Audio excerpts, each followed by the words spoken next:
to see that the peace would come and had been in touch informally with both parties. And he came to see me and said to me that if you would, the parties would like to come to Finland if you want to mediate this process. And I then make it clear to Free Aceh movement representatives that even if they have been dreaming of independence for Aceh,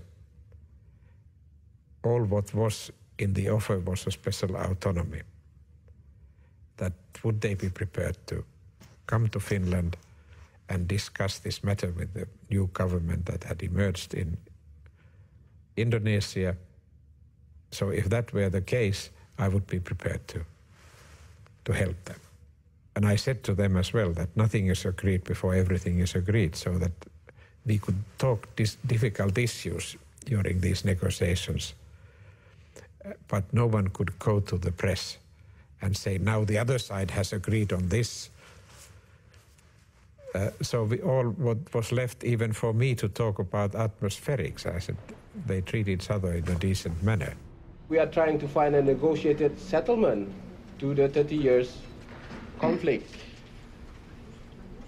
And moreover, the demand for independence was not put on the negotiating table. When we started talking fairly early about who should monitor this agreement, if we ever come to that, they said they would accept countries from ASEAN. They would invite few countries, as they did finally 5 ASEAN countries to join in the monitoring. I said, how about inviting another regional organization, European Union? I got hold of Javier Solana when he was in Madrid immediately, and in Brussels there was a lot of doubts whether EU would be involved. I believe it was wise thing, because it could actually show to a EU that was in trouble, no constitution, no budget, that in the foreign affairs field it could play an important role in the world. So I was offering this on a silver plate, knowing perfectly well that it was a complicated operation.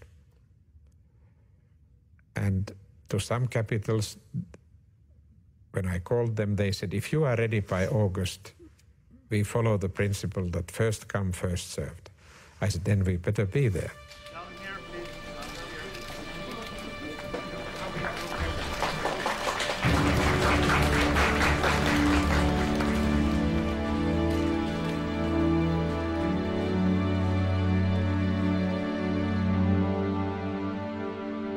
And we were very lucky that we initialed the agreement already in July and finally signed it in the middle of August.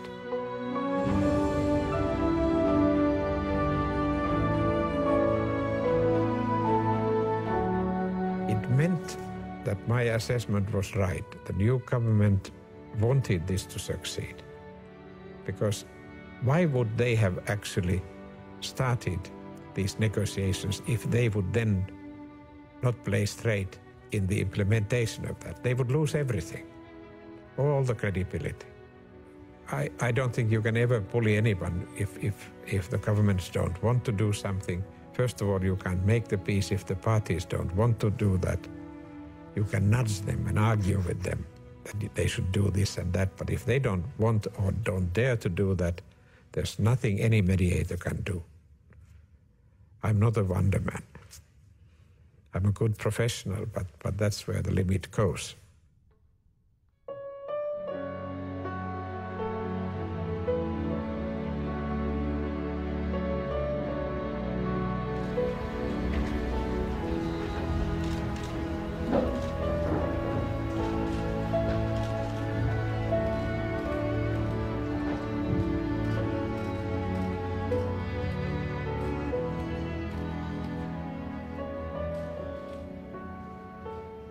Now, when I started in case of Kosovo, I have said it in public already, that I felt like a coach of a junior hockey league team, where you have 100 parents everyone wants to have their son playing in the opening composition. And somehow this complicates our life even further, because you have to keep all the interested parties somehow with you. Not only the contact group, not only the Secretary General and Security Council, but European Union membership who are not directly involved in the contact group, and also the regional actors who are very important and have a direct stake in everything we do. I said that there seems to be 4 schools of thought. Those who say that this will last only 3 or 4 months. And I have been saying that anyone who says that, I'm prepared to offer my job for them. The next group of people say that it will take 6 months.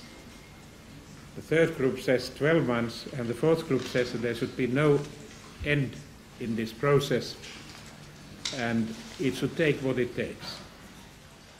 Let's see. It's not an easy task.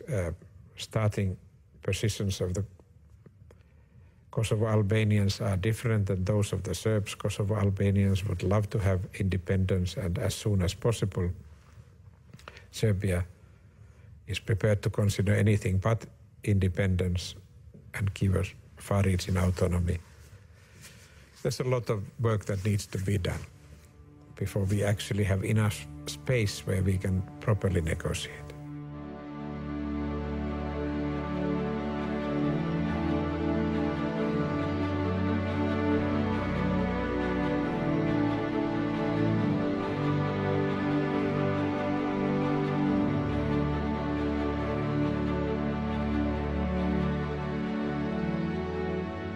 If you travel like I have done over 200 days out of my country, and I leave my wife here to Finland and my family, there must be something then that makes you do that.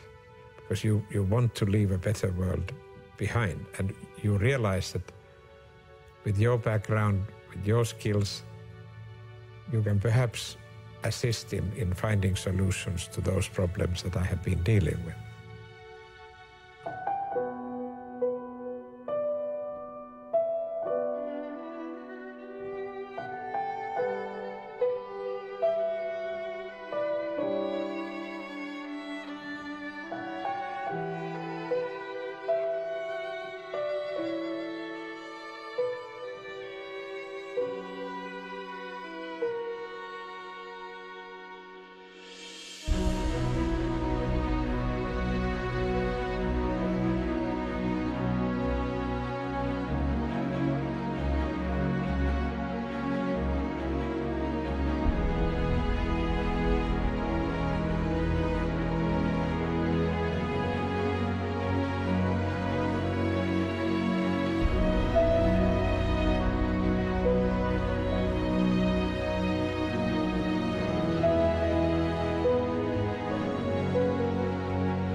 I'm very lucky at the moment because I'm totally independent. I have no career ambitions. Like earlier, my government provided that by giving me a possibility always to go back to my government. If things didn't work well, I could also say, thank you very much, it was nice to see you. Now I can simply say to people that if they are not serious, if I feel so, I will go home. I have more interesting things to do than waste my time with you. So I can demand also that people are serious if they ask me to help.